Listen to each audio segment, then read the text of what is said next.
only. Oops. Strong. And anyway, so I have a couple of these tonight. I have some mugs. And you can get a hold of me if you see something there that looks interesting. Merch mgr@sbau.org. And my little cheat card here. All right, thank you. Yep, so get in touch with me if anything looks promising to you. Thank you, Terry. Sure. Thank you, Pat. And now we have Chuck McPartland with the monthly outreach coming up for March. If the rain is quit.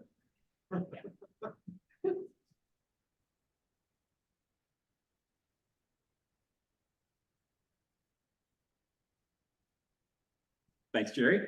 Okay, it's March, which means school science nights are up big if the rain doesn't get us. And so, and also though, first up, Tuesday on the 5th, we have an LCO, Las Cumbres Observatory tour for club members. And there's still 2 spots open on Tuesday, I think, and 2 spots on Thursday. So the 5th and the 7th. Gather at 9:45 a.m. at Las Cumbres Observatory's offices there on, I think, Cortona. And we have sign-up sheets down here by the propaganda. There's a dispenser with star maps, moon maps, webpage listings, bookmarks, and other stuff. And then right next to it, there's a sign-up sheet for 2 sign-up sheets for the 2 different tours. And then there's also a sign-up sheet if you want to become a member. And then on Wednesday, the 6th, we have Hollister School Science Night. And then on Thursday, the 7th, we have Santa Barbara Charter School. On Friday, the 8th, we have Fusion Academy of Santa Barbara, but they don't have a campus. So we're going to set up on the eastern end of Shoreline Park to do telescopes for them. And the park people have told me that, yeah, the park's closed, but no worries. We'll find out if they tow our cars and telescopes. And then on the 9th, second Saturday of every month, usually, although next month will be a counterexample, it's a star party here, starting at 7:30 with telescopes set up. It's all free. And then on Tuesday, the 12th, second Tuesday of the month, Telescope Tuesday at Camino Real Marketplace. Wednesday, the 13th is Science Night at Monroe School. Thursday, the 14th is a Science Night at Hope School. Friday, the 15th, third Friday of every month, Public Telescope Night at Westmont College with their observatory there. And then on the 16th, we'll have telescopes for a birthday party at the Westmont Observatory. Whose birthday is that? Just somebody that was interested in having an observation. And then on the 19th, it's Science Night at Tarpon-Ria Girls Incorporated. And we'll set up in the courtyard of their place there. On the 21st, Thursday, it's Telescope Night at Santa Barbara Junior High School. And then on the 23rd, there's actually a Museum Members Appreciation Day where we'll have some astronomy stuff going on. Probably a table set up to try to, coerce membership. And then looks like that's it for the month. So assuming the rain doesn't get us, we got lots of school events. And if they get postponed from this month, they'll show up next month. So thanks, everybody. Here you go, Jerry. Okay, Jerry also mentioned, since it's early in April, there's the eclipse. And for anybody who's not going all the way to Texas or Maine to see totality, we'll get about 40% partial eclipse. And we'll be set up at Camino Real Marketplace, the big box out in Goleta, where we do Telescope Tuesday. With safely filtered telescopes to look at the eclipse, and it's from about 10 a.m. to noon. So. Thank you, Chuck. We also have coming up a Monday morning telescope AstroAU, that's what they call it. We will be live on YouTube from 11 to 12. So if any of you want to see what we're talking about, we kill an hour talking about astronomical topics. So tune in and watch us, and you can phone in questions. And if you want to look, we've done about, 150 of these. And so they're all there in a library. You can go back and search them if you have a favorite topic. So now we'll go to the main event for the evening, and to introduce our speaker, here's Ronnie.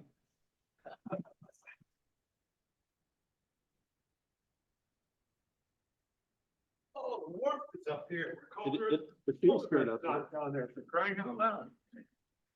Thank you, Mr. President. You look so chic in that jacket that we all have and wear together.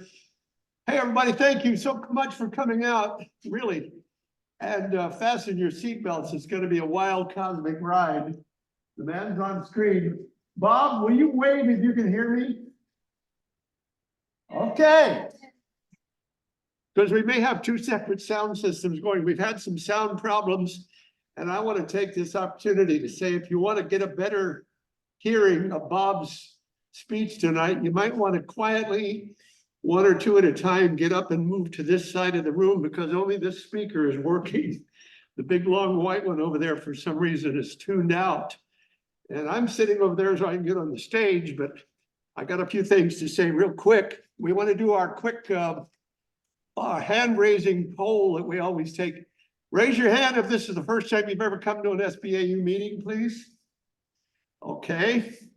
For the rest of you, members only, raise your hand. Members of Santa Barbara Astronomical. Okay, there's more of you. People who have been here before but are not members of the club. Okay, those are the ones we're going to zero in, and we're going to grab them before we leave tonight. Next month, I had a speaker planned.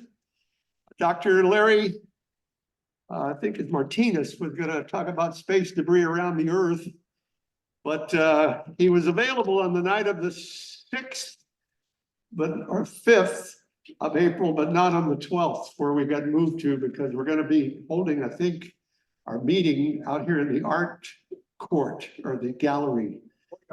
Courtyard gallery. I've never been there. I don't know. It's not outside, it's inside, but it's a gallery. Okay.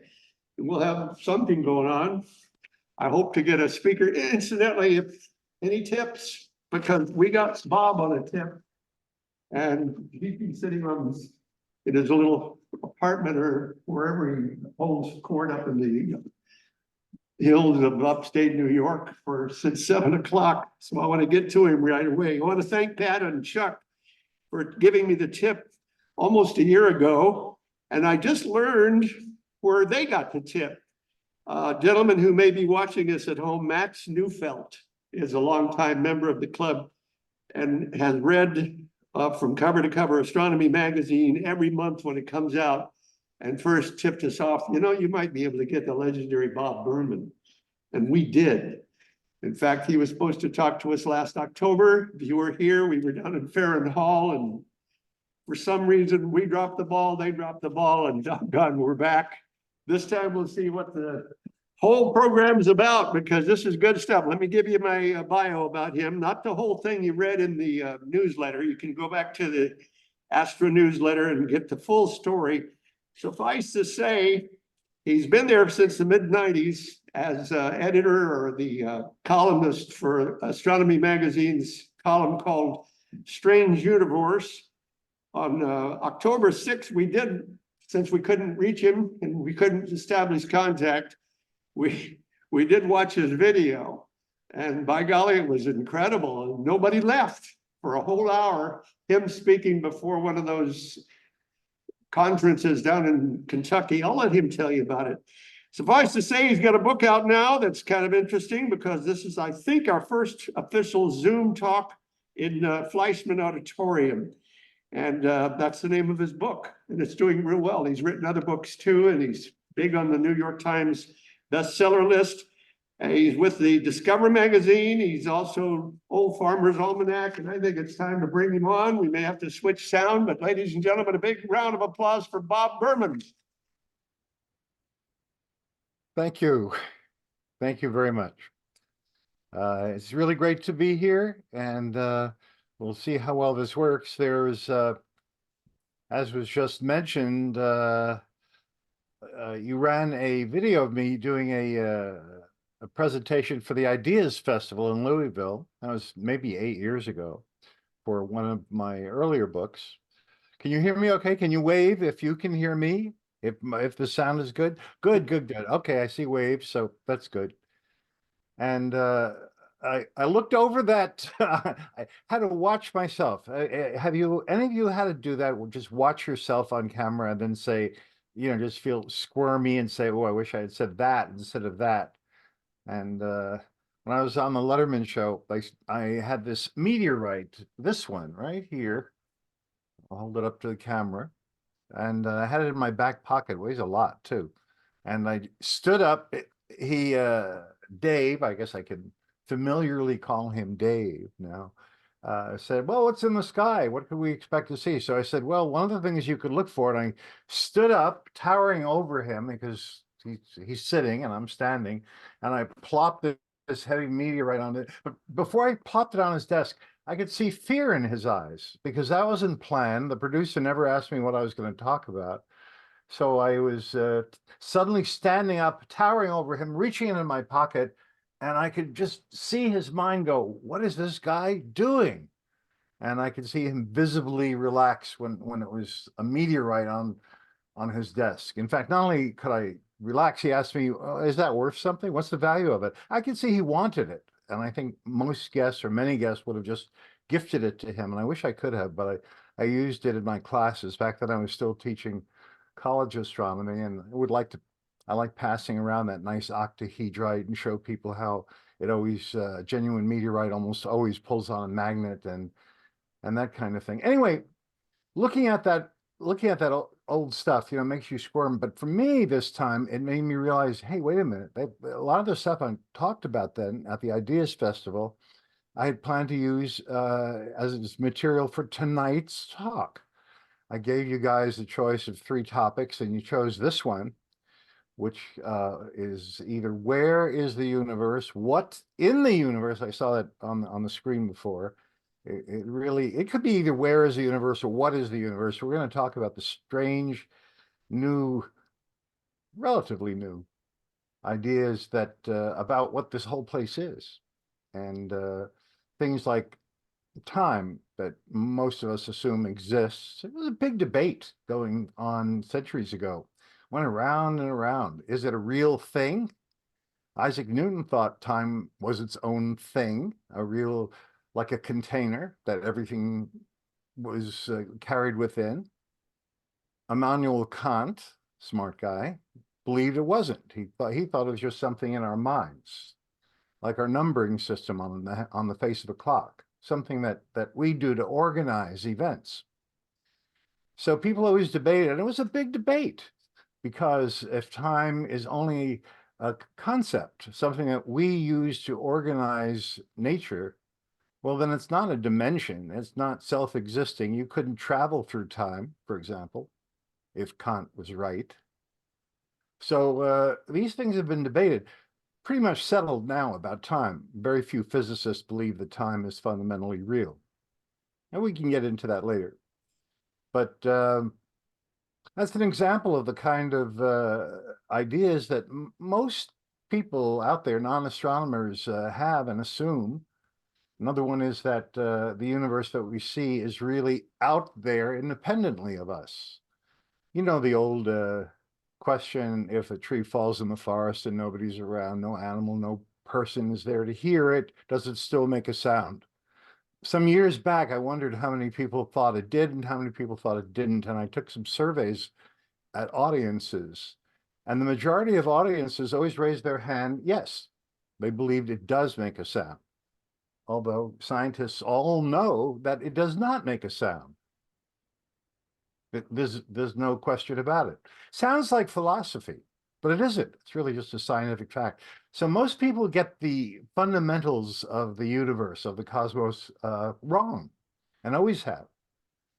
And when we contemplate it, as all of us in this room do with our telescopes or our naked eye looking at the sky, we're part, of course, of a long tradition of people who observed and thought about the universe, mostly through the eyes at one time of mythology, religion, spirituality, astrology at one time.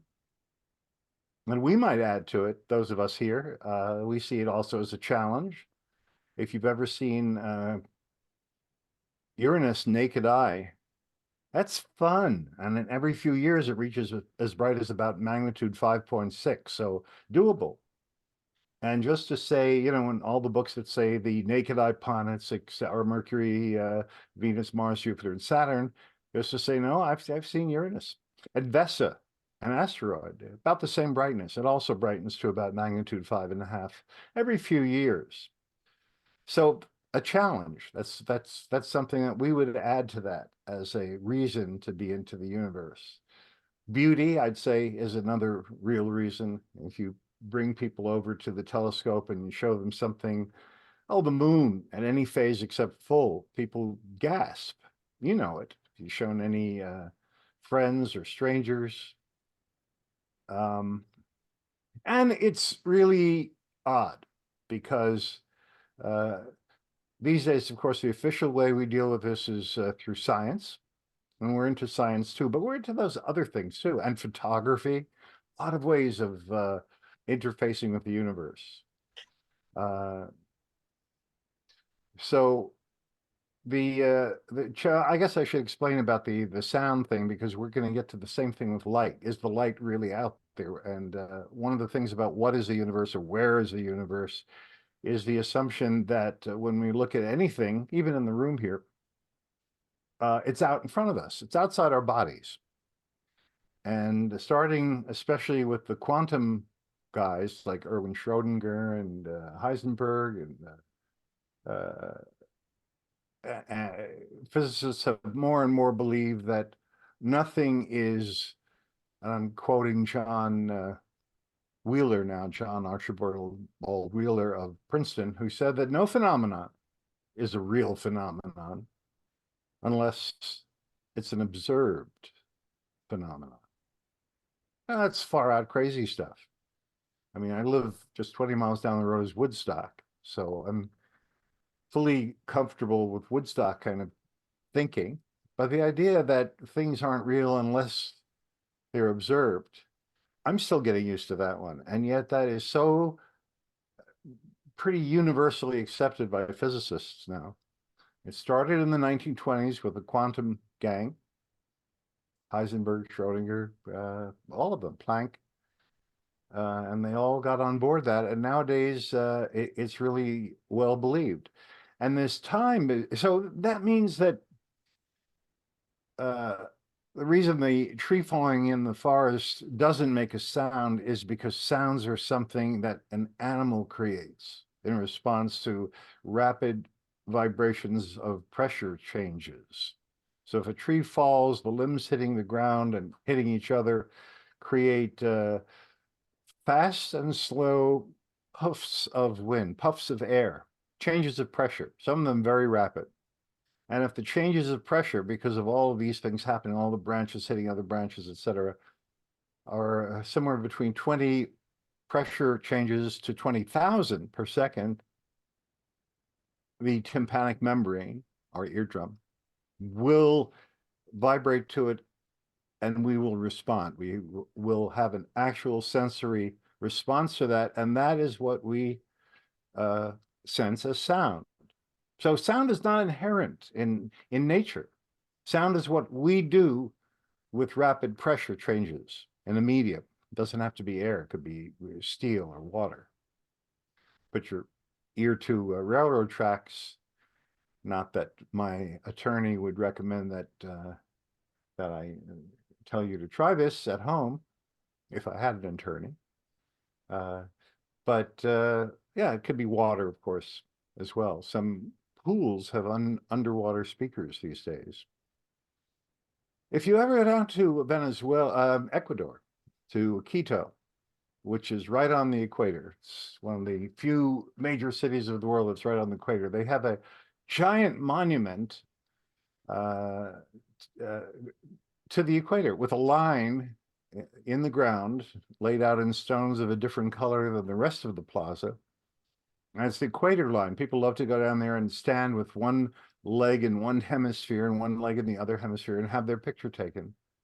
And loud, raucous music is always playing because they are suspicious of silence down there. They just don't like it. They don't like quiet. And we have a little bit of that that too.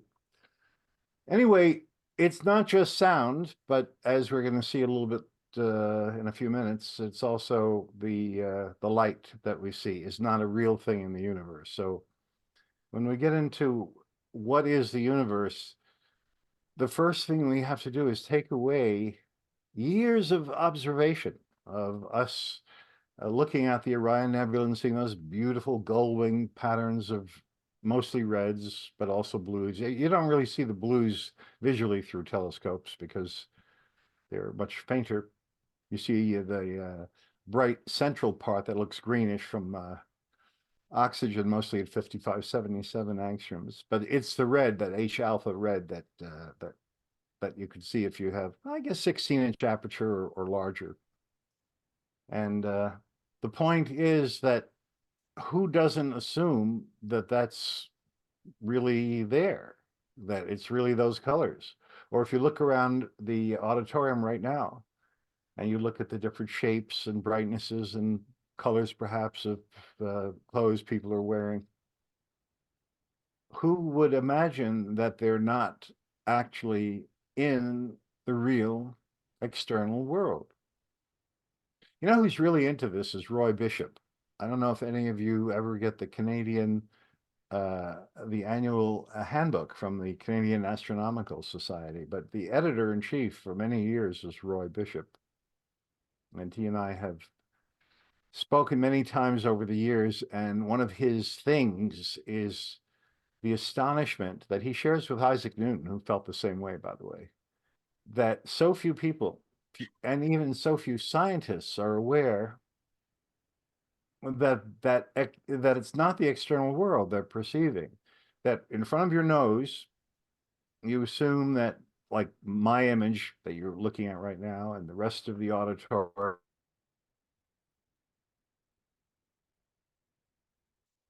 your own hands, if you wave face, are out beyond your face, beyond your eyeballs, and are out there in the external world. But the people who know these things, or if you get any physiology book, it'll tell you that oh, let's start with physics, because, you know, being astronomers, of course, our medium is light. We're not like our dog friends who mostly perceive the universe through smells. And in the universe, we, of course, can't hear, touch, smell, anything. So it's all through visual senses. So when we're talking about what is the universe, our inclination as observers, as people, as astronomers, is that it's we think visually of all the things we've seen. And we assume it just goes naturally that the colors and the shapes that we see are out there. They're certainly not here in my hand or in your hand. But the way it really works is physics has known now for over a century that light has no brightness or color. That light is actually photons of light, or if you think of them as waves, either way, they're pulses of magnetism, and at right angles to that, pulses of electricity. So it's an electric field, and at right angles, that produces a magnetic field, which generates another electric field 90 degrees from it, and then another magnetic field, and the fields generate each other with no loss of energy. And together they travel along the third axis at that famous speed of light, 186,282.38 miles per second, about 300,000 kilometers per second. And the point being that light is a magnetic and an electrical phenomenon. Now, all of you know that we are blind to magnetic fields, and we can't see electrical fields either. So the actual energies of the stars and the sun and the things that we see by reflected light off them, like the planets and the moon, are pulses of magnetism and electricity. That's what's really out there. There is no brightness or color out there. So just as sound is something that we create when stimulated by something else, those energies, because magnetic fields and electrical fields have energies, they're a manifestation of the electromagnetic force, one of the 4 forces that make up the universe. When they hit our retinas are designed to have 2 types of cells that respond to this energy and then translate them into electrical signals. I think many of you know that we have cone-shaped cells, 6 million of them on our retina. And if the light is bright enough, greater than 0.7 Lamberts of brightness, those cone cells will be stimulated and send an electrical pulse. If it's dimmer than that, then rod-shaped cells, of which we have many more of them, closer to 50 million, will be stimulated, and then we'll still see an image in dim light. What happens are those electrical signals go, this is so cool, this is so amazing. Dr. Bishop and I talk about this from time to time.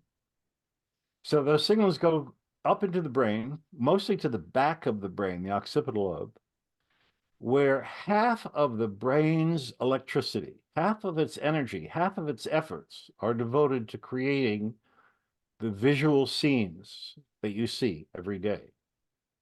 So the colors and the brightnesses that we see through our telescopes, or that we're seeing at this moment as we look around us. Every physiology book will tell you that these are created and perceived in the occipital lobe of the brain. And of course, if they weren't in our minds, in our brains, we wouldn't perceive them, because how can you perceive something that's not in your brain? But the point is, we're not perceiving something that's out there. We're responding to something that's out there. And yet, if you talk to your friends and family, they all believe that our pupils are little holes and covered up with a clear lens of the eye that's like a clear glass window that lets the light in and lets us perceive what's out there. So everyone thinks that when you look at a, let's say the exit, if you have a door with an exit sign right now in front of you, or on the side a little bit, maybe with a red or green exit sign, that is out in the distance, and that it's really there. And that if everybody left the auditorium, that red or green exit sign would still be red or green, even if no one's watching it. That's why we assume that the Orion Nebula is there and all the rest. But the fact is, the real universe in front of you in the auditorium is blank or black, because it's only electrical and magnetic fields. There are no colors in nature. So it's pretty amazing. So the bottom line is almost a Woodstocky one, that everything that you see in front of you is actually occurring in your brain or in your mind. Now, some people react to that. I know my wife did by saying, wait a second, wait a minute. Are you saying that out there is actually here? That's here, really? No, we're not saying that, because look how your finger is pointing to the external world and then it's pointing to your head. You're changing the direction of where your finger is pointing. There's one universe. That's why we call it universe. And it's not in 2 different places. It's not there and here. There's not a universe there that's perceived here. There, out there, what you're looking at, that is actually, you're experiencing the inside of your brain. Now that is so far out that who's on board with that? Almost no people. You have to really go over that and think about that and read physiology books to even say, okay, I accept that, because it sounds like it's philosophy or metaphysics or you know, taking too many illegal substances or something. But it's the truth that the visual realm, which, as I said, more than half of the brain's electrical power, half of the brain's energy is devoted to the visual experience. So everything you see around you is a lot of energy that nature has expended to produce that. And it's all occurring. If you ever wondered what the inside of your brain was like, you probably thought it was some black, mushy, wet, and certainly inaccessible place, which is odd because you can access an itch on your hand. You can sort of get there and feel it, what that feels like. If you have a muscle ache, you can sort of put your whole attention on it and feel the muscle. Why can't we, if there's all that electrical energy happening in the brain, how come we can't go there and consciously experience the inside of our brain? Why can't we experience it? Well, the answer is you can and you do. Look around you, just look around you. That is the inside of your brain. I know it sounds crazy, but open any physiology book and it will tell you. It's not a theory that everything visual is created and perceived. Perceived is the key word here, because if you're not perceiving something, it's not there. Inside the brain, particularly in the occipital lobe of the brain. Now, of course, we were pointing two different directions. Is the brain here, and it has to be there and here? Well, because your head and your body, look down at your feet, look at your hands, that's an image of your hands and your body that's also inside your brain. Your mind produces an image of yourself. You'd better have it so you don't trip and slam your foot into the legs of tables and things. So you have to have a image of your own body as well. But the image of your body also is in your brain.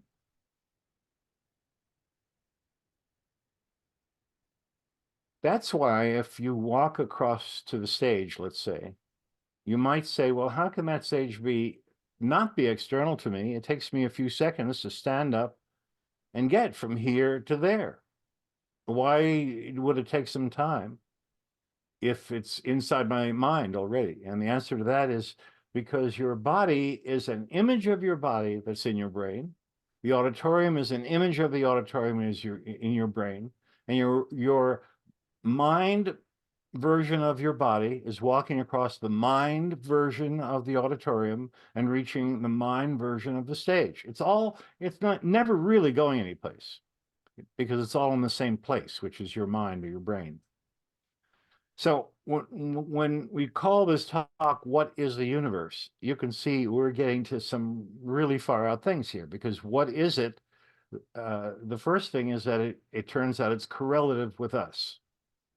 And in more ways than that, because we've found through, I think most of you know through quantum theory, that an observation will change, what's in our minds will change the physical nature of the experiment we do.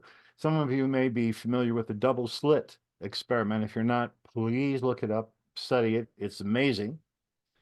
Originally set up a long time ago to try to decide whether small things like photons or electrons or particles or waves. So we shoot a beam of those, a fat beam, at a detector. But before it can reach the detector, it hits a barrier that would just stop it. Except in the barrier, you have two holes, two slits cut, and they're precisely spaced apart for a particular reason. As the photons go through or the electrons go through both of those slits, they'll hit the barrier that's behind it and be detected. And the original question was, if they are particles, the electrons are particles, then they're going to go through each slit and make like a little bullet, like dot, dot, dot, dot, dot, right behind each hole. So you're going to have two sets of dots, right? If they're waves, because of the spacing between the two slits, if they're waves that went through each slit, the waves, by their wave nature, will interfere with each other. And the pattern that reaches the detector will be a pattern of stronger and weaker impacts from the waves. It'll be what's called an interference pattern. And that's a very clear pattern. So what happened when this was first done? We got an interference pattern, both for photons, that is bits of light, and electrons, little particles. So it was interesting from the start. We learned that they were really waves. But it started to get bizarre pretty quickly. What if you only sent one at a time? Because that's what was done. It wasn't easy to do at first. Send one electron at a time. Electrons are the kinds of things that were created in old-fashioned television sets for the picture tube. Electrons were shot towards the screen. You shoot one at a time. You still built up a pattern that was an interference pattern. But there's a problem. There's only one electron in the apparatus at a time. So with what was it interfering? How could it have interfered as a wave with another wave when there's only one at a time in there? And this was such a bewildering bit of experimental outcome, which still hasn't been decisively answered, that some physicists were even going so far as to say, well, when we do that experiment, beings in another dimension are also doing that experiment, and the electron is interfering with its analog from a different dimension. That's where the interference comes from. Do you like that explanation? I sure don't, never did. And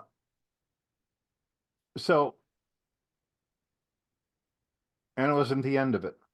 Because then came the issue of, well, what if we want to know which slit a particular electron goes through or a particular photon goes through?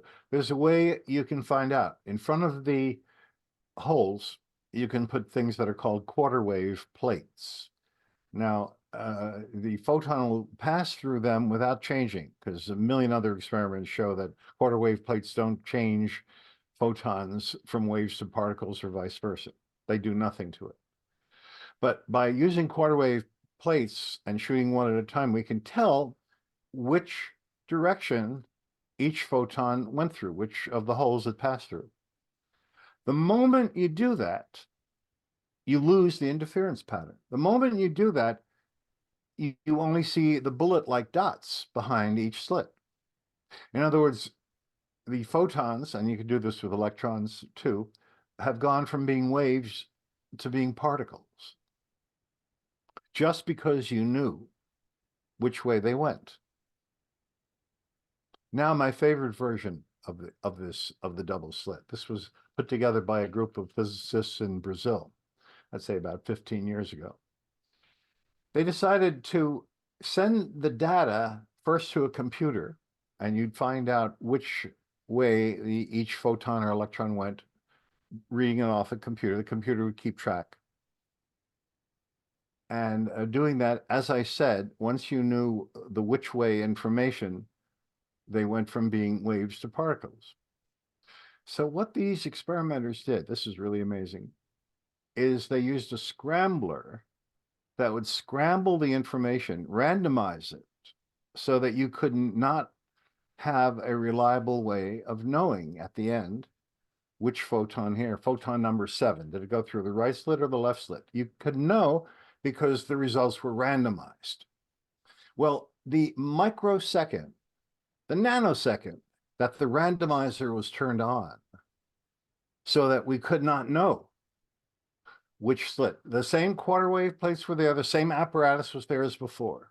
But the moment that randomizer was turned on, the particles went back to being waves. So it was just information in our minds that caused electrons or photons to be waves or particles.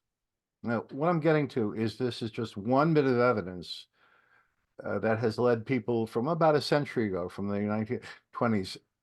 Science has really changed in 1905 with Einstein's special theory of relativity, in 1915 with his general theory, and then especially in the 20s with the quantum mechanical gang, and then again in the 60s when we discovered the cosmic microwave background, and then again in 1998, a big discovery then that the universe's expansion is speeding up, which led to dark energy. being the dominant feature of the universe. So when we say, what is the universe? Actually, the bottom line is most of it is dark energy. We'll get back to that. So information in our minds is enough to change an observation, to change these things from physically being particles to being waves. I mean, this is crazy stuff. And I'm telling you this just so that you know that when John Archibald Wheeler said that no phenomenon is a real phenomenon until it is a observed phenomenon, this isn't just philosophy. This is based on scientific observation. It gets crazy, even crazy, if it's possible, it gets even crazier than that, because experiments have been done using entangled particles. Now, I think many of you know about particle entanglement. In the quantum world, now let's do it. How do you entangle a particle? You could shoot a photon, bit of light, into certain crystals like beta barium borate, and out will come two photons, each with twice the wavelength or half the energy. So there's no net gain or loss of energy. The conservation of energy remains. But you have two photons coming out that travel in different directions, go their separate ways. But according to quantum theory, they each know everything about the other, even if they eventually become separated by a million light years. They're entangled, we say. Now, this is a spin-off of our slow awakening to the fact that everything in the universe is made of smaller things. The Greeks gave us that, the ancient Greeks. Boy, were they smart, the ancient Greeks. Do you have heroes? I wonder if each of you has some hero from history. I have two main heroes. One of them is Eratosthenes, who was, boy, was he smart. He was so smart that they made him the librarian in the library that had the greatest repository of human knowledge at the time, the Library of Alexandria. And he was the chief librarian, so it shows he was smart. He figured out the true size of Earth to within 3% accuracy without setting foot outside of Egypt. Figured it out just with his mind, the observations. So these were smart people.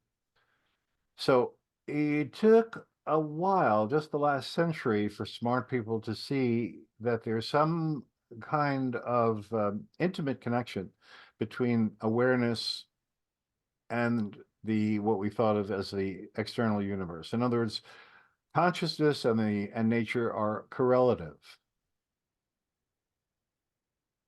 Now, the double slit experiment is one example of that.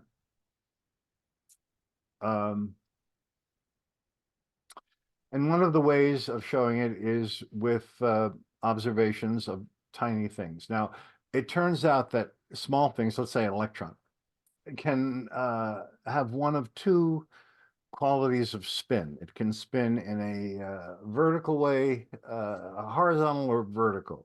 Or let's say it has an upspin or a downspin. Let's make it simple like that. And it has to have one or the other. But the idea is it does not have any such property until it's being observed. Until electrons are observed, and there's countless electrons just in your body, in your room, let alone in the universe. Countless. And they each exist in kind of a blurry state.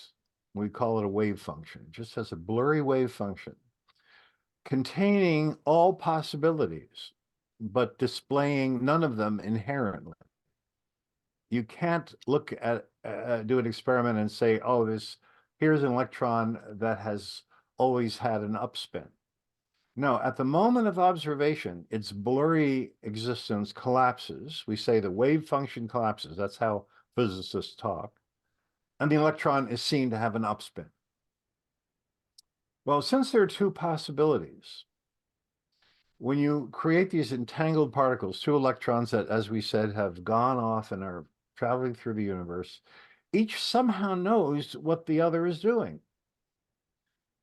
So that if you observe one and you observe it to have an upspin, the other one must have a downspin. But the crazy thing is the other one somehow knows that the first one was observed and immediately exhibits the complementary property. Immediately meaning it doesn't take the speed of light traveling from wherever the first one was to wherever the second one was. It happens in real time, even if they're separated by 1,000,000 light years. Now, we've done these experiments and verified it to like 10 kilometers or 6 miles. Same is true with light. Light can have a horizontal or vertical polarization. And if the polarity is, and we always use the electric field vector. Remember, we said that light has an electric vector and a magnetic vector. And if the electrical vector is this way, then we say it has a vertical polarization. If it's this way, going sideways on its side with the magnetic fields being vertical, then we say it has a horizontal polarity. Now, if you observe a photon, measure it, and it has a horizontal polarity, without any question, the other one is going to have a vertical polarity. And they know what each other's polarity is, and they will develop it the moment the first one is observed. Why? Why should human awareness do this? This really started with the quantum theory people who were looking for fundamentals. Now, this is part of the what is the universe and where is the universe business. Early on, we wanted to know what is fundamental. What is something that you can't break down any further? If you asked somebody around the year 1700, they probably would have told you God. If you asked somebody in the 1800s, they probably would have said celestial bodies, stars, planets, moons. Those are the fundamentals of the universe. In the early 1900s, we would have said mass and energy. In fact, that's one of the reasons that the quest for the beginning of the universe, which we think may well have been a Big Bang, but perhaps not, is the answer to where did the mass and energy come from. Einstein, of course, in 1905 and 1915 showed us that they're two faces of the same coin, mass and energy. So that was a big one. But the quantum theory guys, all in looking at all the experiments, making all their observations, said, no, there's something that's more fundamental than matter and energy or any of those other things. And they decided that the most fundamental thing in the universe is awareness or consciousness. In our case, it manifests by seeing, hearing, thinking, feeling, itching, anything, experiencing, in other words, awareness, perception, consciousness. They said this because not only does consciousness affect nature in ways that I just described, I gave you one experiment showing that, and we could spend some more time and do others, but delving into it, they decided that consciousness cannot be derived from anything else. You can't get consciousness out of matter or energy. You could take everything in a brain, all the phosphorus and carbon and hydrogen and oxygen. You could pass all the electricity you want through it till the cows come home. And you're never going to have that lump of material be conscious and aware. You cannot create awareness. There's no way to do it. So they all decided that awareness is something that is the most bedrock fundamental in the universe. And that it's so fundamental, not only can't it be derived from anything else, but they decided that it's probably eternal. In other words, what the universe really is always existing, because science in the 20th century nailed that time isn't real. So it's not a question of like, did consciousness evolved and arrived from the brain of an animal that in turn became alive because life evolved on a planet that formed around a star that formed in a galaxy, you know, the whole thing they teach in science class. No, they said consciousness is something that's pre-existing. It's here in the universe. Awareness is ever present. And that's why it affects everything. And many, including very straight physicists, have like John Wheeler, look it up, that that said that the universe is the way it is because it had to be the way it is to allow consciousness to exist. The universe is structured for there to be stars giving off energy, planets, Earth, and maybe many others, where you could have life forms that are home to islands of consciousness. Now, when I say islands of consciousness, the quantum guys also believe that there's actually one consciousness of the universe. This is a very Hindu and Buddhist way of thinking, but this is what they believed.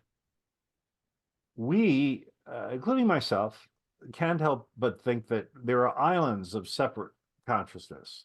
I mean, I can't wiggle your toes, for example. You don't have my dreams, so why don't we have separate consciousnesses? But they and, you know, many other smart people have decided there's one consciousness, really. It may take the form of expressing itself through different bodies, various bodies, but there's one, and it's not subject to dissolution. In other words, there's no death in all of this either. I mean, one way of thinking of it is, oh, you're going to like this. This is like a little bit of a sidebar, but you'll like this if you've ever been afraid of death or thought about death or have somebody who has a serious illness. If this idea is true, then what the brain's function is not to give rise to consciousness, because it can't, but rather to express it, to receive the consciousness that's universal, and to express it in a way that's most appropriate for that organism. So when a dog is a fetus, its brain is developing, and the brain will express consciousness, you know, through a lot of sniffing, olfactory experiences. Birds will experience it with a different focus. We humans we have our own focus. It's pretty far out. But every creature will have like a different concentration and maybe tendencies in their life to express the consciousness in a way that's most appropriate for those bodies. But the idea there is that upon the death of the body and the brain's death, it's not as if you're losing your consciousness, because consciousness is never lost. It's that you're losing what the brain was doing was focusing it, actually in a way, limiting it and narrowing it and concentrating it in certain areas. That's what dissipates. And it could be, and now I'm just speculating, that upon the dissolution of the brain, the consciousness that you experience, that is experienced, let's put it this way, because you're no longer Bill, but you're still the consciousness of experiences. The idea is that experiences are nonstop. You'll always have experiences. It's the language that's doing this. You know, when I say you will always have it, that's the dualistic language. In case you haven't noticed, we look at the universe symbolically because thoughts, logic, and when we talk to each other is based on symbols. The word water is not actual water. The symbols they work. If somebody says around the dinner table, hey, Bob, pass the salt, please. We all know what that little thing of salt means, and I can pick it up and pass it to someone, and it works. Symbolic language. But it doesn't work to really experience the heart and soul of things or consciousness itself, because symbolic methodology is always one step limited from the actual thing. It can be just as useful if a waiter says, oh, be careful, don't touch that hot plate that I'm bringing you, that metal hot plate, it'll burn you. That's just as good and practical as if you burnt yourself a little bit by touching it. So it works, the symbolic thing works, but it's different from the real thing. Now, I'll give you an example. if you show people the planet Saturn through a good telescope, as I'll bet some of you have, and especially if the person has never seen it, like your brother-in-law or somebody. I've been doing this for, I hate to admit it, but you see my white mustache. I can't pretend to be in my 30s anymore. For over half a century, and watch thousands of people look at Saturn for the first time. And you know what they all say? Or not all, but half of them probably say one of two things. They'll say either, "Oh my God," or "That's not real." I always hear that. Oh, I laugh when I hear that because I'm prepped mentally to hear those reactions. There's something about experiencing Saturn through a telescope that's very inherent. It's just overwhelming. It almost knocks you backwards. Yet, if somebody handed you a photograph of Saturn taken by the Cassini mission or taken by the Hubble Space Telescope, that's a better image. It's clearer, it's sharper, shows infinitely more detail. But nobody goes, "That's not real." Nobody flips out when they look at a photograph of Saturn online or in a magazine. But seeing it directly, now it's going to sound like Woodstock talk again, but it's as if some kind of energy from Saturn is being focused by your telescope's optics and goes right into your being, and it's overwhelming. The same is true for the greatest naked eye spectacles. When you think of as astronomers, if I were to ask you, what are the things that most make people go, "Oh," and "Ah," and sweep people away? You may know that I lead tours. I've been doing that for first Astronomy magazine, and then for a private company now for over 30 years. And we go to every total solar eclipse, and we go to Alaska every year in March when the auroras are at their best. We have a Northern Lights tour starting next Wednesday, actually. In fact, join us sometime. Just remember either Bob Berman tours, write that and you'll find them play. It'll take you to the place, or special interest tours. Come along with me sometime. Love to see some of you there. So what's the spectacle that touches the heart and soul in astronomy? What about the universe most sweeps you away, drops you to your knees, drops your jaw? My experience is that number one is always a total eclipse of the sun. Not of the moon. That doesn't do it. Not a partial eclipse. I heard your president or speaker saying before that you're going to be observing the partial eclipse.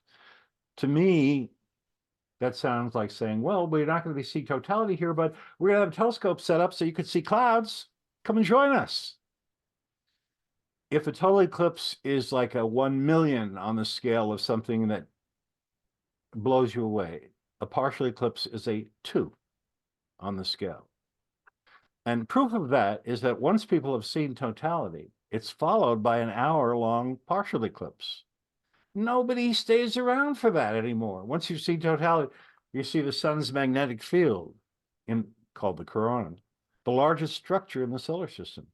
Fine lines going across much more of the sky than you'd think. Flames like geysers shooting off the edge of the sun. And a feeling, again, this isn't scientific, but a feeling. I tell you, half the people, and I've been with thousands during the many eclipses starting in 1970 that I've eclipse expeditions that I've led. I was still in school back then.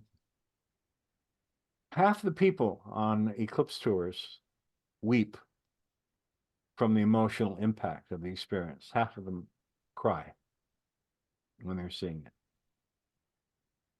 So that's number one. Number two is probably a good display of the aurora borealis, meaning large, maybe full sky, animated, colorful, as some of them are. We get those once every few years up in Alaska.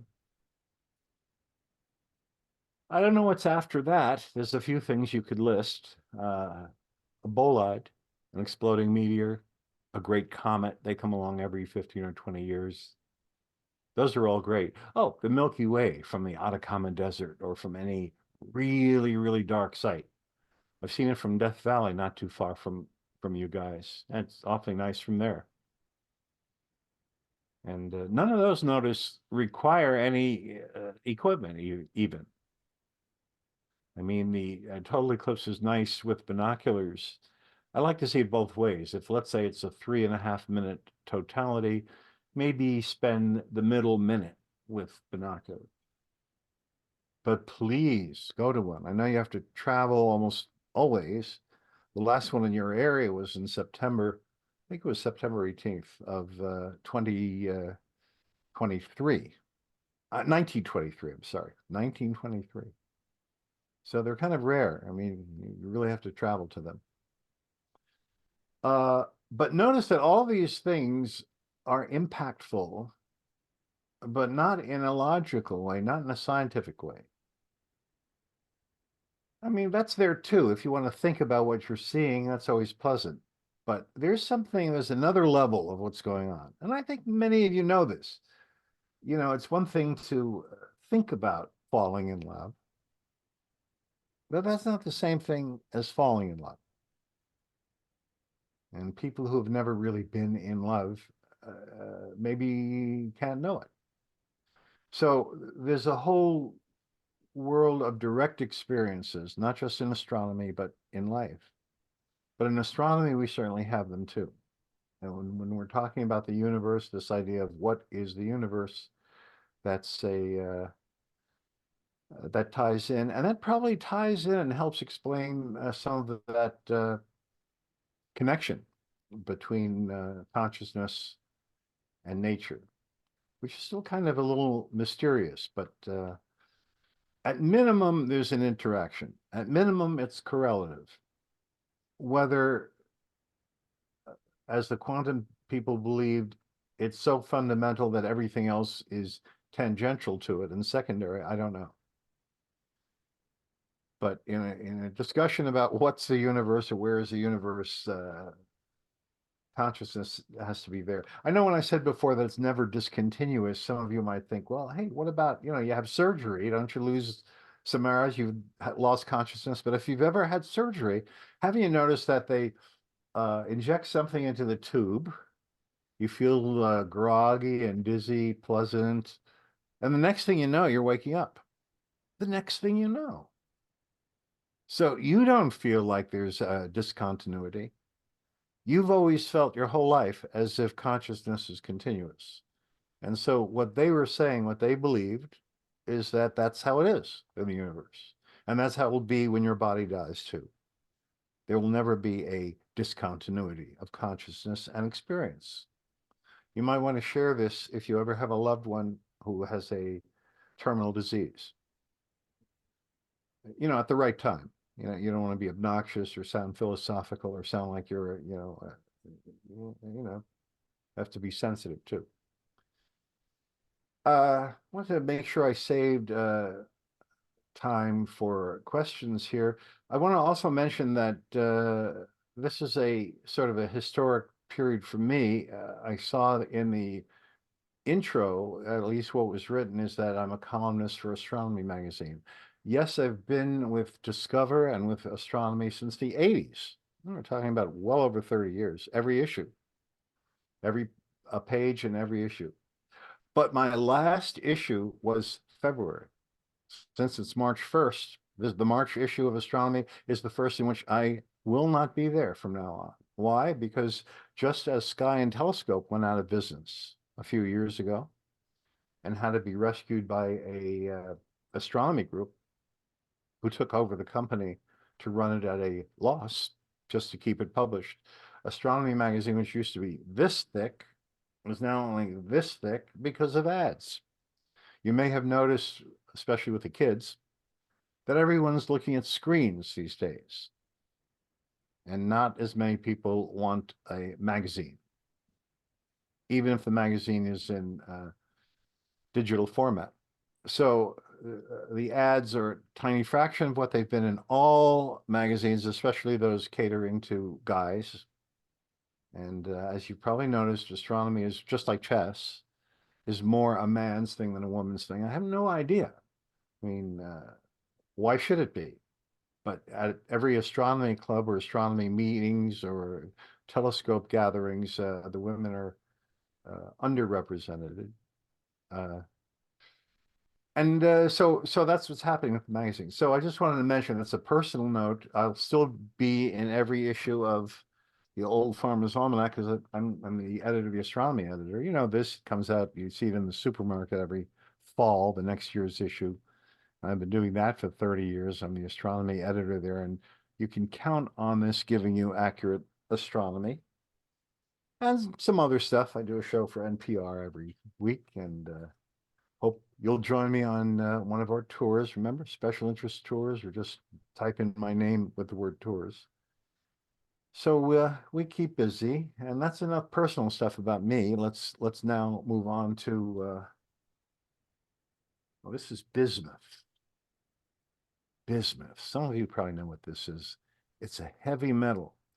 It's the only heavy metal that's non-toxic. You can actually crush this up and eat some. It's in Pepto-Bismol.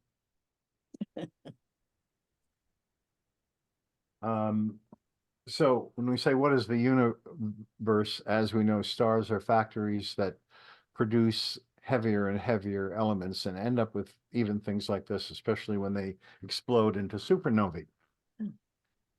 Now, when we take questions now, please don't feel that you have to limit them to our far out topic that we did tonight. Just any area of astronomy, anything whatsoever is fine. It's my favorite part of any program are the questions that people come up with. And so let's go there. Bob, can you hear me? I do. I hear you. Okay, what I'm gonna do is your conduit, since you're entangled with us across the continent here. If you have a question, Bob Berman, here's my friend Mike Hardwick, yell it out and I'll repeat it to him. Or no, you got a microphone. No, we don't hear him. Don't hear him on the speaker. No, you're gonna have to shout it out at me. Can you hear me at all? He can't hear you, no, but I'll. Well, I heard him say, "Can you hear me at all?" I heard that. You mentioned that awareness is fundamental and always there and whatever. So I'm curious, what would happen to awareness at a black hole? I was thinking that. Where's your awareness in a black hole at the singularity? Oh, right. Well, I'm pretty good during our hour-long NPR call-in shows at just making up stuff, making up answers to unanswerable questions. And so I'm really tempted. What happens to awareness in a black hole? Obviously, nobody could answer that. We don't even know what is going on in a black hole. In fact, listen to this. Because the star that eventually reaches such a small size that light can't escape, and so it becomes a black hole from that point on, according to general relativity, it's going to continue to collapse until it occupies infinite density and zero volume of space. That's what science tells us. But is there really such a thing in the physical universe as zero volume of space or infinite density? Is that a real thing, or is that just a mental thing? Is that a conceptual thing? So not only can we say what happens to consciousness, but what happens to anything in a black hole. I mean, many of us think that because that's impossible, something must stop it at a certain point. It's still small enough to act like a black hole. Light can't escape, but it stops collapsing at a certain point. Maybe the strong force steps in and acts as a permanent break and stops it from collapsing any further. But there's something screwy. You know, when we talked about symbolic language being not up to the task in many cases, it is absolutely not up to the task when it comes to the big questions of cosmology, of the universe. I don't have to tell you all that the Big Bang makes perfect sense, because if all you have to do is trace the outward expansion backward, and everything was in one place 13.8 billion years ago. You can look at that 2.73 degree cosmic microwave background. You can look at the composition of the universe of hydrogen and helium and then a little lithium, the ratio of those. Everything points to a Big Bang having happened. But come on. The idea that one Saturday morning, all of a sudden, an entire universe of mass and energy popped out of nothingness with no one having the slightest idea how that could possibly happen. Is that really an explanation? So it's sort of like the Big Bang had to have happened because of those other reasons just mentioned. Also, the Big Bang couldn't have happened. You can't get a universe out of nothing. Not to mention that philosophically, many, and it wasn't just Fred Hoyle, but many are much more comfortable with an eternal universe. I know that's the steady state idea and it's been disproven, but there's still some steady state diehards out there. So I'll stop at that point. Okay, Dave, yell it out and I'll repeat it to him. You believe in God? Do you believe in the Almighty God, sir? Good luck. Well, that's a question that most speakers and scientists habitually dodge, only because you're going to alienate half of the population by answering that one way or the other. It's been popular lately to be atheists because Neil deGrasse Tyson not only is an atheist, but he's so strong about it that he lectures for atheist groups.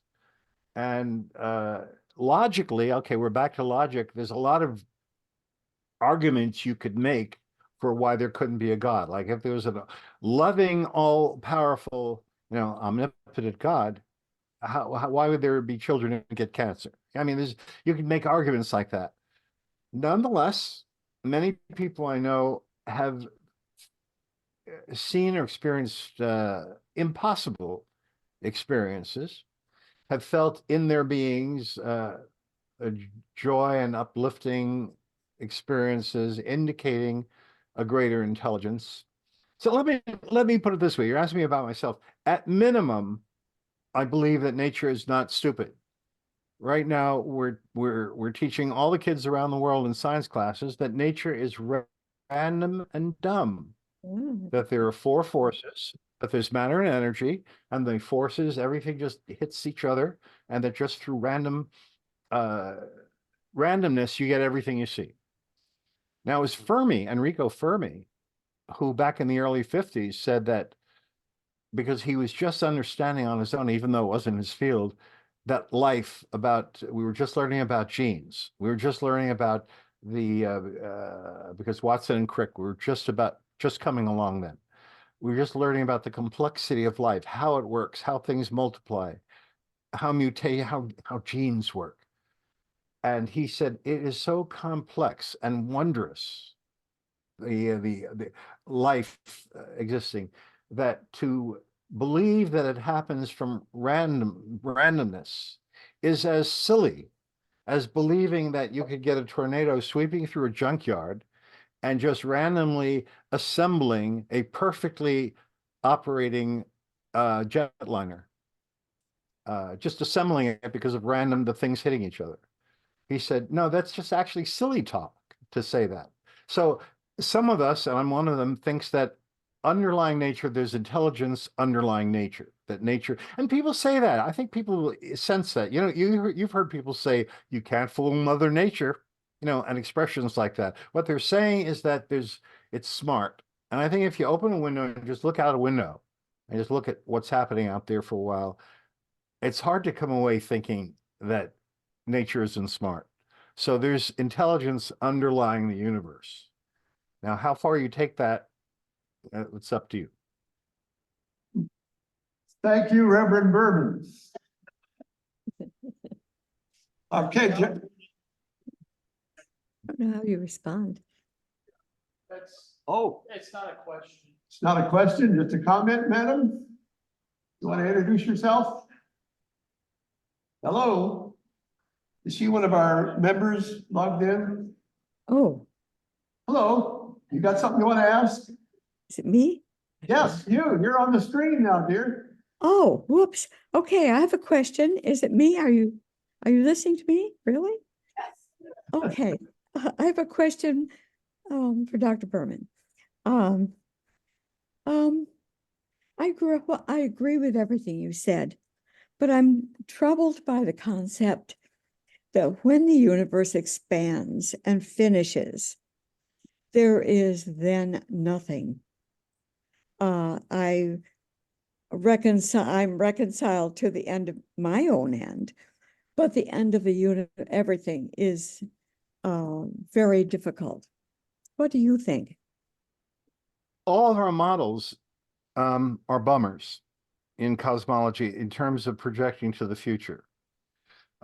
Because the expanding universe, when we found out in 1998, thanks to the study of type 1a supernovae, that the universe's expansion is speeding up, the first conclusion was it's impossible, because how can, about 6-7 billion years ago, every galaxy cluster suddenly start moving faster from every other, as if they have rocket engines that all ignited at the same moment?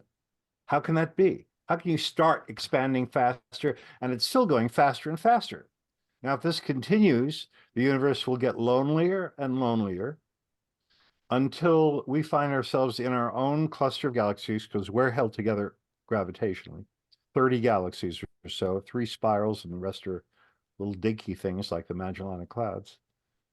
And then other clusters of galaxies, like the nice Virgo group, 50 million light years away, won't be 50 million, it'll be 100 million, and then 200 million. So the rest of the universe will get darker and darker and lonelier and lonelier. And that's kind of bleak. But there's an alternative, and that is that it reverses itself. Nobody knows how it would do that, but let's say it eventually will do that, which everyone believed until 1998, because gravity is pulling on everything. So we thought that it would stop expanding and then start contracting and then end up with a big crunch. And then everything becomes one big black hole with unbelievable density. By the way, even the density, this is a side note, but even the density of a neutron star, like the one in the Crab Nebula, is almost beyond comprehension. The Crab Nebula neutron star and every other neutron star or pulsar, same thing. I love this. The density in these things are the same as if you took a large cruise ship and crushed it down smaller and smaller, still retaining every ton of steel, until it was only the size of the ball in a ballpoint pen. Now, picture the ball of a ballpoint pen still containing every ton of steel of a cruise ship and still weighing the same as a cruise ship. That is the density of a neutron star. Except with a neutron star, you have an entire star with a 12-mile width made of that stuff, that density. So it's pretty far out. If the universe crushes itself down into a big crunch that's even denser than that, that would eliminate all life. And then there's the big rip that the universe's expansion, as it continues, bleeds down into smaller and smaller levels until it's not just clusters of galaxies that separate, but it's within galaxies, within planets, until it's within our bodies, until even the atoms break up and fly apart, so that you can't have any matter any longer. You can't have any bodies. You can't have anything. Right. Because everything has just flown apart. These are the main models currently of the universe. I wouldn't buy into any of them, because again, if it's an intelligent universe, who would do that? Why would you do that? Why would you have a universe that ends up in any one of those ways? So we're working on models, and you should know this, that even the Big Bang, we don't really know exactly what happened between the Big Bang and 300,000 years later, when the universe became transparent and light could travel. Every bit of light that we see, the cosmic microwaves, come from that point 300,000 years after the Big Bang. But that's a model. And we work with a lot of models because the information we have is so small, because the amount of the universe we can observe is so minuscule compared to what there is. Plus, when we said, what is the universe? I neglected a big part of the program, but I'm going to do it in 1 minute. There are 2 universes. 2. There's the observable universe, or the visible universe, which is everything from here to 13.8 billion light years away. At that place, everything is receding at the speed of light. So from that point onward, light doesn't get here, can't get here. but the universe doesn't stop. We still see galaxies continuing on and on to that point. And so there's absolutely no reason why it should stop. Plus, in 2012, researchers at Berkeley, led by Shirley Ho, found that space overall on the large scale has a flat topology, which indicates that the visible universe does not stop. It doesn't even begin to curve. Their discovery showed that the universe beyond what we can see is at least thousands of times vaster than what we can see. And it could even be infinite. I even asked her that, if it could, when I interviewed her, whether the universe could be infinite in extent and in inventory. And she said, yeah, that their results allow that. So with all of that, there's so much we don't know. So we build models based on what we do know and to fill in. And that would not be a problem if people just realized that these are just starter models and that we're going to fill them in and change them, and we will change them as new information comes in. So what you just said about the models for the future of the universe, really take it with a grain of salt, because they're all going to change. Thank you. Thank you very much. I think we're getting into the hardcore stuff here. My God, geez. Another question or two, and I'll pass them on. Yes, sir. Just yell it out.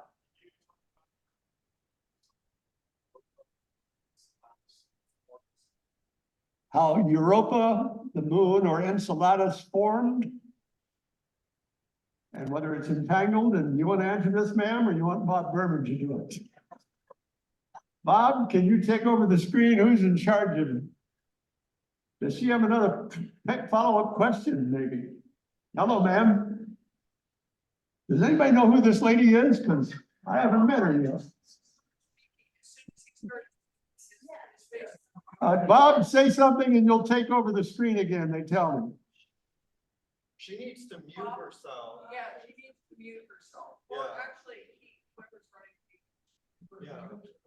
Okay, well, we lost Bob. Apparently he got muted somehow. Bob, talk to us. For some reason, a man brought up 2 moons around, what is Jupiter or Saturn? I forget. I heard somebody say something about Europa, but I didn't get the question. I didn't either. How are you tying into all this weird, strange universe stuff? Sure.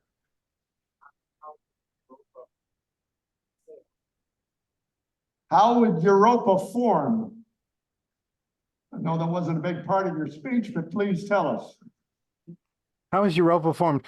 Well, when I studied this stuff at school, I think even when I started teaching this at Marymount College, we didn't know of any other water in the universe. We wondered whether Earth was sort of unique, but that didn't make sense because water, as you all know, is H2O. It's 2/3 hydrogen, and hydrogen is the most common element. Oxygen is the 3rd most common element. The second is helium, which doesn't bond with anything. So it's a loner. So of course you're going to get, and oxygen is promiscuous. It'll bond with anything, anytime. So of course you're going to get hydrogen and oxygen getting together throughout the universe. And it turns out it's the most common compound in the cosmos. So suddenly we started discovering it elsewhere, under the surface of Mars, in ice on Mars, in ice on the moon. And many of the satellites of Jupiter, including Europa, have huge oceans under their icy surface. The trick thing about water, I mean, of course, we know that life really depends on it, but water can only exist as a liquid under pressure. Otherwise, it can't exist. That's why if you brought water to the moon, it would immediately boil off and freeze at the same time. Can't have liquid water. Can't have it in space. Can't have it on Mars because the Martian atmosphere is only 1% as thick as ours. So on Earth, the atmospheric pressure supplies the pressure so that we have liquid water on the surface. On Europa, it's those ice sheets pressing down on the oceans that supply the pressure that allow there to be liquid. And there's unbelievable amounts of it. It's there, it's in Enceladus on Saturn, it's on many of the moons of Saturn and Jupiter. Turns out it's all over the place. So the real question is, since life started in Earth's oceans, what might be floating or swimming in these warm, and they're not only warm oceans, they're saltwater oceans, and there's an energy source in that they're tidally locked. Some of you may know by observing Jupiter that the Galilean satellites, Io, Europa, Ganymede, are like a marching band, and they're in perfect sync with each other. Every time Io goes around 4 times in exactly that period to the second, Europa orbits Jupiter 2 times, and Ganymede orbits Jupiter once. So they're in sync, which means they meet over and over again with each orbit. They meet each other. And so they're tugged tidally by each other.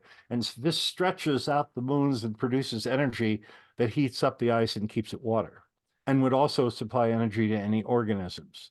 So let's go there, and let's not do the silly stuff like the the European Union is sending a spacecraft to Europa to orbit it. Now, have you ever heard of a bigger waste of time than orbiting Europa when we all know what we want to do? We want a spacecraft that'll go down there and drill or burn its way through the ice and sample that warm salt water to see what, if anything, is swimming or floating in it. Question quickly. Yes, yell, yes, Mr. President, yell it out.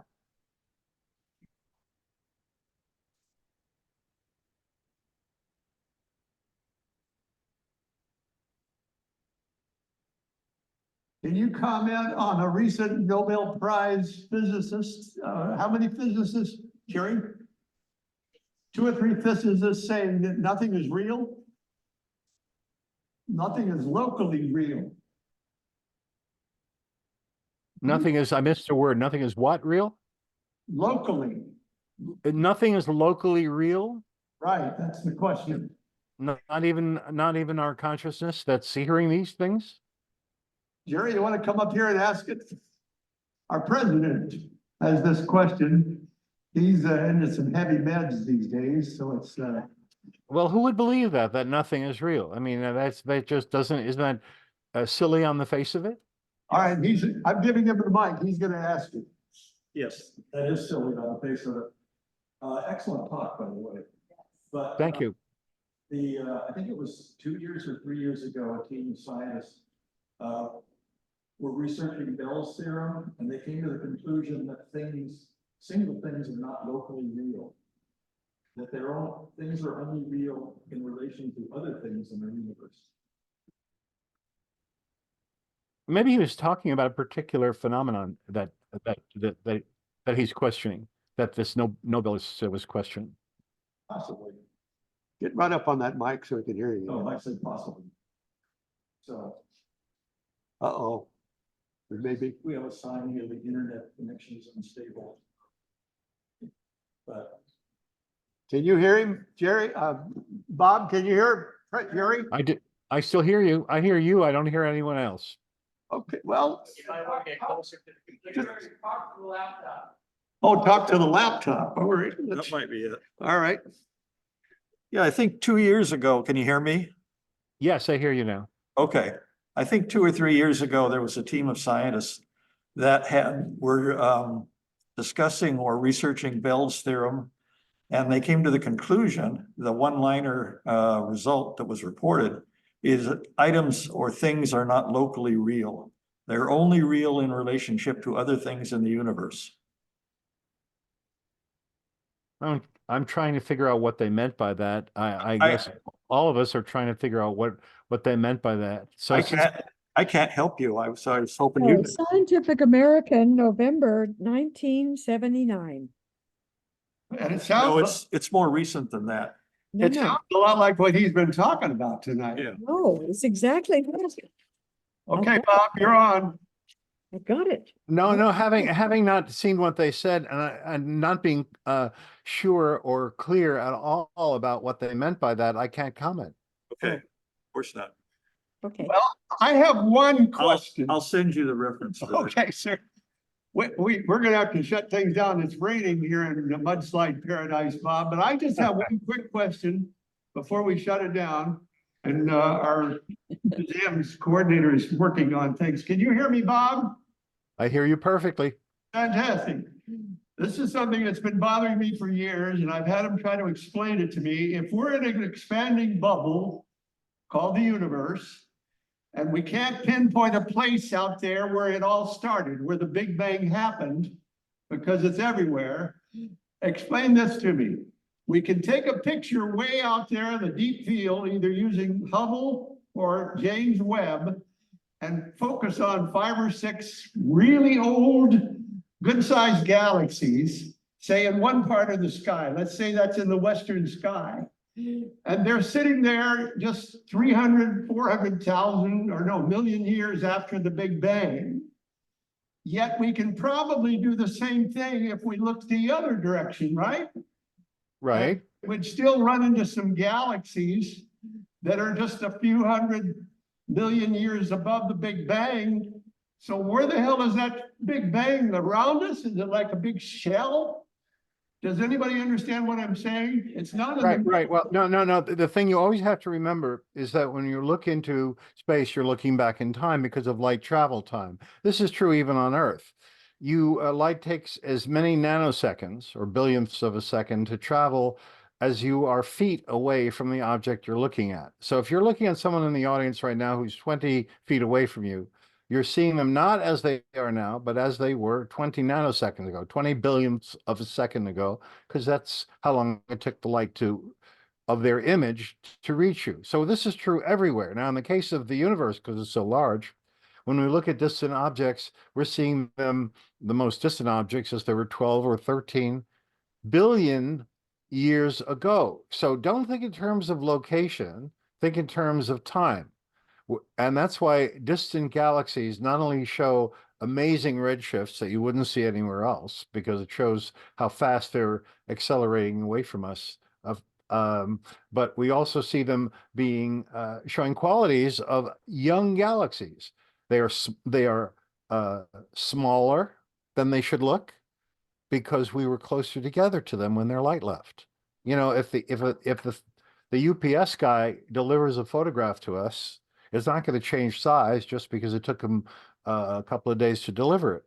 So the galaxy size through the galaxy was close to us back then because the universe was much smaller. And so it remains smaller than it should be.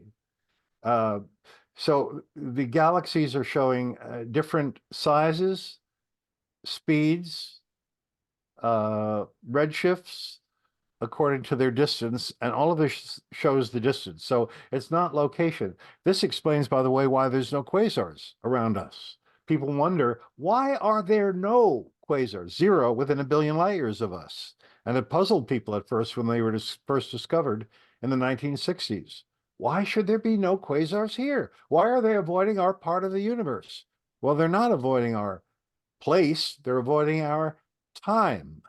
There are no quasars anywhere in the modern universe. Quasars were a phenomenon of the young universe, of the early universe. So the only quasars we see are those whose light is still en route to us from distant places. So always remember that that's the good thing about looking at things that are far away, is that we're seeing how things were long ago. That's the only great thing about it. On that note, and one last mention about Astronomy Magazine. Has it gone online or is it still being published without you, Bob? Nope, there's an online edition also. Yep. Okay, so we'll look for your stuff in Old Farmer's Almanac and in Discover still? No, I haven't been with Discover since 2006. I was with them from 1989 to 2006. That was 17 nice years. But if you want to read me, I'd still recommend any one of my 12 books. They have an average nice rating on Amazon of 4.5 stars. Look at the titles and find one that appeals to you, and I'll bet you enjoy it. One of them. And what is Zoom about? What's the title mean? Oh, Zoom is how things move. And I love doing the research for that, finding out, for example, that spring, I mean, you guys have spring year round, I guess, in Southern California, but where I live, Spring moves up from the southeastern states, Georgia and the Carolinas, and it moves north because the trees, they're already in leaf down there. And where I am here in the mountains of upstate New York, there's not even visible buds. So the greenery actually moves at a speed. And it turns out it's the same speed that a mother would push a stroller, about 1.5 miles an hour. So it's the speed of everything in the universe. And some of these, like even the speed of germs, how fast are germs? I learned, I didn't know this, that some germs can swim across a wet kitchen counter, a 2-foot kitchen counter in an hour from one side to the other. So stuff like that. That's what Zoom is about.